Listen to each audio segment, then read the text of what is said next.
नमस्कार दोस्तों, मैं हूं तुलसीराम सिंह और आप देख रहे हैं मेरा यूट्यूब चैनल। तो कैसे आप? आशा करता हूं अच्छे होंगे, स्वस्थ होंगे, मस्त होंगे।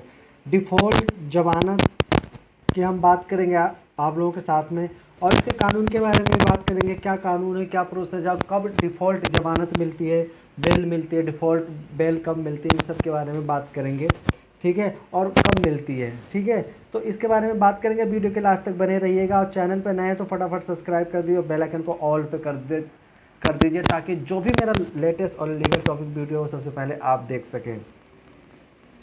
किसी गैर जमानती अपराध में पुलिस किसी आरोपी को गिरफ्तार कर सकती है। ऐसे गिरफ्तार किए गए व्यक्ति को अदालत के समक्ष प्रस्तुत किया जाता है, परंतु प्रस्तुत किए गए व्यक्ति के पास जमानत का अधिकार होता है। यदि अदालत इस बात पर प्रथम दृष्टया सहमति होती है कि आरोपी जमानत पर छोड़ा जा सकता है तो अभियुक्त को नियमित जमानत दे दिया जाता है। अदालत भी अलग अलग तरह की होती है।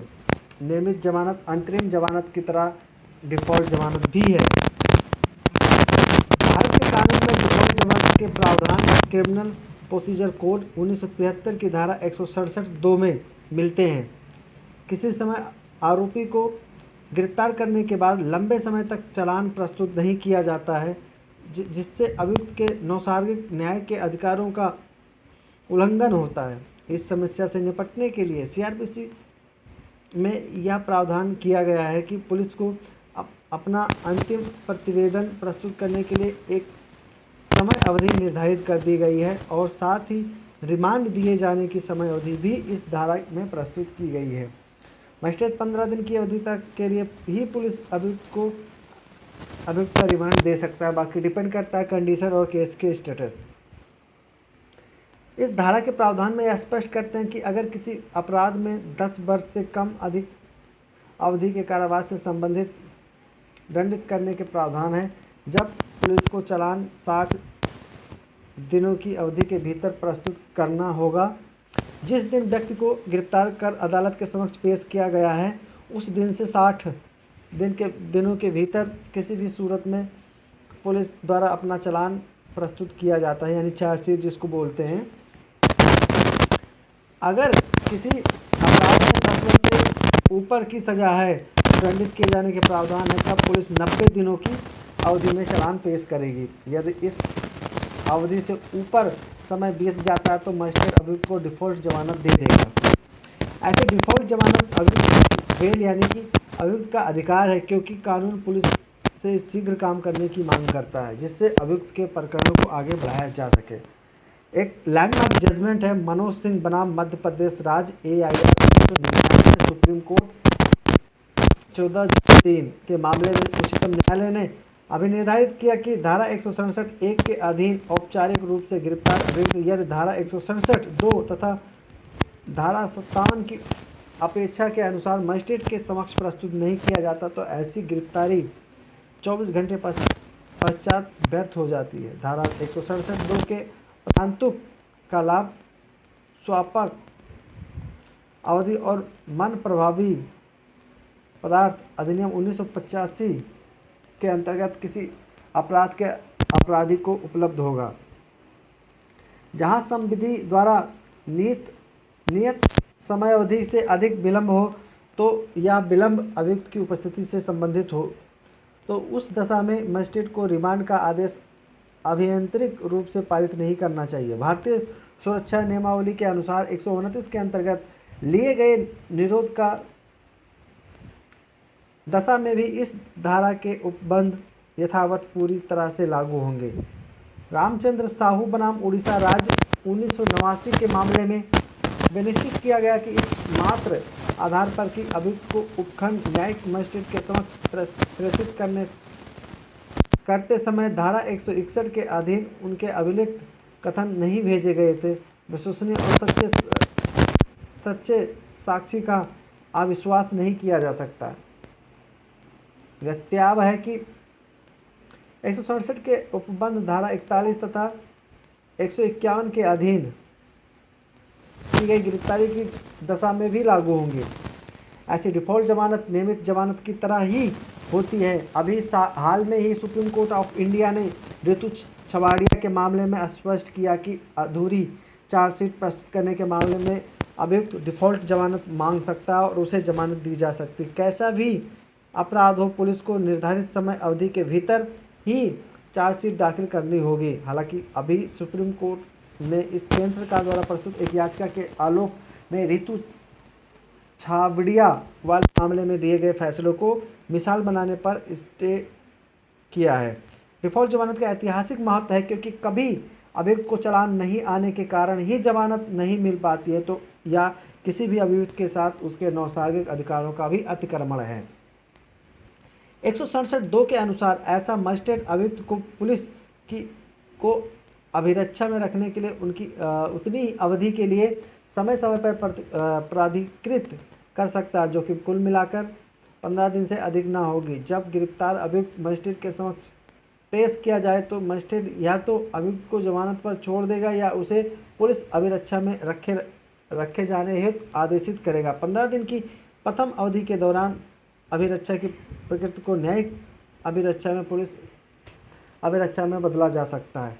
15 दिन की अवधि के पश्चात अभियुक्त को केवल न्यायिक अभिरक्षा में या अन्य किसी अभिरक्षा में जैसा कि मजिस्ट्रेट आदेश दे रखा जा सकता है, किंतु उसे पुलिस अभिरक्षा में नहीं रखा जा सकता। यदि कोई मजिस्ट्रेट जिसे अभियुक्त का विवरण विचारण करने को अधिकारित नहीं है और उसका विचार है कि अभियुक्त को अभी निरुद्ध रखा जाना आवश्यक है तो वह उसे सक्षम अधिकारी रखने वाले मजिस्ट्रेट के समक्ष पास भेजे जाने का निर्देश दे सकेगा।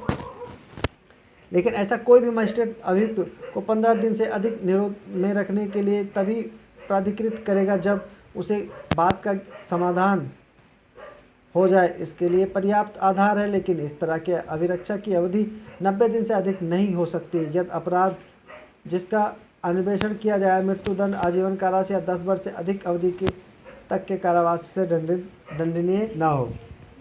60 दिन से अधिक नहीं हो सकती है यदि अपराध जिसका अन्वेषण किया जाता है कोई अन्य अपराध उक्त अवधि की समाप्ति के पश्चात यदि अभियुक्त तो उसे जमानत पर छोड़ दिया जाएगा, लेकिन जमानत न दिए जाने की दशा में उसकी अभिरक्षा में निरोध बना रहेगा। उस दशा में अभियुक्त प्रत्येक स्थिति में जमानत का हकदार होगा, लेकिन 60 दिन तथा 90 दिन की अवधि के पश्चात निरोध अपराधिकृत होगा। इस तरह से जारी की गई जमानत को धारा 437(5) के अधीन रद्द किया जा सकता है। धारा 167(2) के तहत संदर्भ में वसीयत व अन्य बनाम हरियाणा राज्य AIR 1978 सुप्रीम कोर्ट 55 का वाद महत्वपूर्ण है। इस वाद में अपीलकर्ता वसीयत कुंदन तथा फसादिक आदि को 8 अन्य व्यक्तियों के साथ मिलकर सगरू नामक व्यक्ति की हत्या तथा 3 अन्य गंभीर और साधारण चोटें पहुंचाने के आरोप में बंदी बनाया गया था तथा इन पर भारतीय दंड संहिता की धारा 302 सापठित धारा 149, धारा 347 सापठित धारा 149 और धारा 143 सापठित धारा 147 के लिए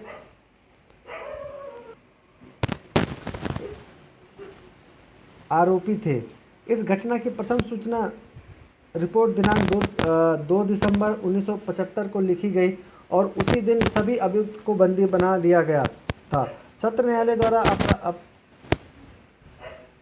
अपीलार्थियों के अतिरिक्त अन्य 8 अभियुक्तों को जमानत स्वीकार करते हुए दिनांक 15 दिसंबर 1975 को इन सभी 3 अपीलार्थियों का प्रतिभूत आवेदन पत्र अस्वीकार कर दिया गया क्योंकि अभियोजन पक्ष के अनुसार इन्हें तीनों में ने मृतक सगरू को चोटें पहुंचाई थी।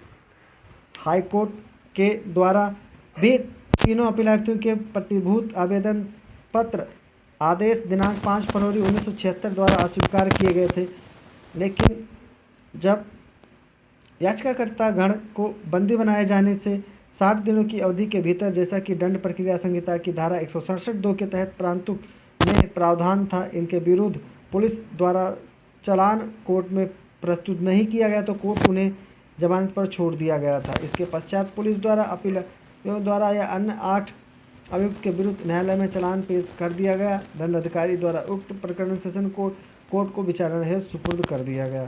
सेशन कोर्ट में मामला सुपुर्द किए जाने पर प्रकरण के अभियोगी इन तीनों याचिकाकर्ताओं को जमानत निरस्त कर दिए जाने के बाद इस आधार पर आवेदन पत्र दिया गया कि पूर्व में इन तीनों की याचिकाकर्ता द्वारा प्रस्तुत जमानत आवेदन को गुण दोष विचार कर लेने के पश्चात सेशन कोर्ट एवं हाई कोर्ट द्वारा अस्वीकार किया गया था। अतः मामला सेशन कोर्ट के सुपुर्द हो जाने पर इनकी जमानत को निरस्त कर दिया जाना चाहिए था। इस तरह प्रार्थना पत्र की पुष्टि में उनकी ओर से पंजाब हाई कोर्ट द्वारा अजायब सिंह बनाम पंजाब राज्य का पूर्व निर्णय प्रस्तुत किया, जिसमें विनिश्चित किया गया था कि जब अभियुक्त के विरुद्ध धारा 173 द्वारा प्रक्रिया संहिता के अंतर्गत दंड प्रक्रिया संहिता के अंतर्गत न्यायालय में चालान प्रस्तुत नहीं किया जाता तो न्यायालय के पास ऐसे अभियुक्त को जमानत पर छोड़ने के अतिरिक्त कोई विकल्प नहीं रह जाता है, भले ही आरोपी अपराधों का स्वरूप कितना भी जघन्य क्यों ना हो। लेकिन चालान प्रस्तुत कर दिया जाए तो न्यायालय को यह विवेकाधिकार प्राप्त है कि वह स्वीकृत प्रतिभूत को निरस्त कर सके और उक्त पूर्व दृष्टांत को मानते हुए सेशन कोर्ट द्वारा अभ्यर्थी को जमानत को रद्द कर दिया जाए।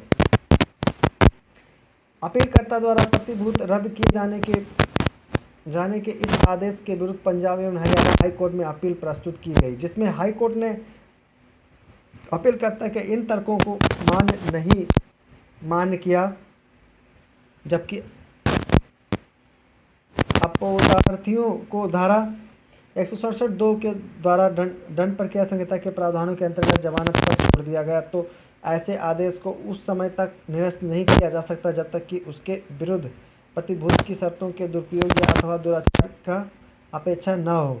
दंड प्रक्रिया संहिता की धारा 167(2) के प्रावधान के अंतर्गत जमानत लिए जाने का एक ऐसा अध्याय 33 के अंतर्गत दिया गया आदेश माना जाने का प्रावधान यह स्पष्ट दर्शाता है कि प्रतिभूत के ऐसे आदेश को धारा 437 में 5 में वर्णित उपबंधों के अनुसार ही निरस्त किया जा सकता है, जिसके लिए पर्याप्त आधार आवश्यक होंगे। हाईकोर्ट द्वारा अपीलार्थी को अपील अस्वीकार कर दी गई। हाईकोर्ट द्वारा दिए गए उक्त निर्णय के विरुद्ध अपीलकर्ता ने विशेष अनुमति प्राप्त करके यह अपील इन्हीं आधारों पर सुप्रीम कोर्ट में दायर की। सुप्रीम कोर्ट ने अपने निर्णय में अभी निर्धारित किया कि इस दंड प्रक्रिया संहिता की धारा 167(2) के उपबंधों के अंतर्गत जमानत पर छोड़े जाने के पश्चात प्रकरण का चालान पेश किए जाने के मात्र में ऐसे स्वीकृति जमानत को निरस्त नहीं किया जा सकता है तथा ऐसी जमानत को आवश्यकता अनुसार सीआरपीसी की धारा 437(5) के अंतर्गत ही निरस्त किया जा सकता है। सुप्रीम कोर्ट ने यह भी निश्चित किया कि सीआरपीसी की धारा 437(1) और अथवा 2 के अंतर्गत स्वीकृत जमानत को आवश्यकता अनुसार निरस्त किए जाने की शक्ति कोर्ट को धारा 437(5) के अंतर्गत प्राप्त है और यह प्रावधान धारा 167(2) के अंतर्गत ली गई जमानत के प्रति ही लागू होंगे। तो दोस्तों काफ़ी इंटरेस्टिंग वीडियो है। और धारा 167(2) के उपबंधों के अधीन जमानत पर छोड़ा गया व्यक्ति इस संहिता के अध्याय 33 के उपबंधों के अधीन जमानत पर छोड़ दिया गया माना जाएगा। हालांकि 60 और 90 दिनों की अवधि एक उच्चतम अवधि है। ऐसा आवश्यक नहीं कि कोई भी चालान 60 या 90 दिनों के होने पर भी प्रस्तुत किया जाएगा। कानून तो पुलिस से यह आशा करता है कि वह शीघ्र से शीघ्र चालान पेश करें, जिससे कोई भी अभियुक्त यदि अनावश्यक जेल में नहीं रहे तो उसे जमानत दी जा सके। किसी भी चालान से अदालत प्रथम दृष्टया यह मानती है कि वास्तव में अभियुक्त पर किसी भी अपराध का आरोप, तब वह किसी आरोपी के जेल में रहने वाले प्रश्न पर आश्वस्त हो जाती है। लेकिन यदि किसी आरोपी के खिलाफ पुलिस के पास कोई मटेरियल नहीं है तो तब ऐसे अभियुक्त को जेल में रखा जाना न्याय है, अमान्य है और ये गलत है। तो इस आधार पर जो माननीय कोर्ट होती है वो अभियुक्त को बेल दे देती है, नहीं उसको जमानत मिल जाती है। दोस्तों ये वीडियो कैसी आपको लगी? ये छोटी सी वीडियो थी जो हर व्यक्ति को जानना बहुत ज़रूरी है। मैं फिर मिलूंगा एक नई वीडियो के साथ, तब तक के लिए जय हिंद।